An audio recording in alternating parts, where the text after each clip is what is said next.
Here's Stephen Bowman with a Conscious Governance Moment. We see thousands of board packs each year.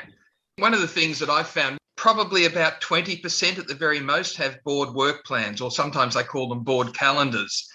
And those that do have them think they're amazingly good, because what it does is it's a shared understanding of what the board's workload is going to be over the next 12 months, but more importantly, what the topics are that are coming up.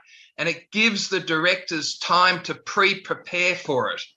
Now, if you've got a board that is, the directors aren't willing to pre-prepare, then it's a waste of time having a board work plan. But those that are willing to actually pre-prepare, putting the effort into actually developing up a work plan means that the board and the senior execs are going to have a conversation around this.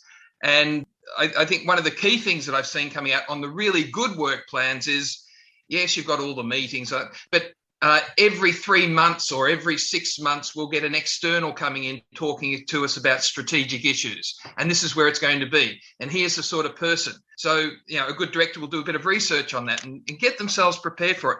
So I think it's just one of those really, really simple and underworked tools that a board can use to actually ensure their directors are pre-preparing, but also making sure that we're constantly having the conversations and not just following an agenda.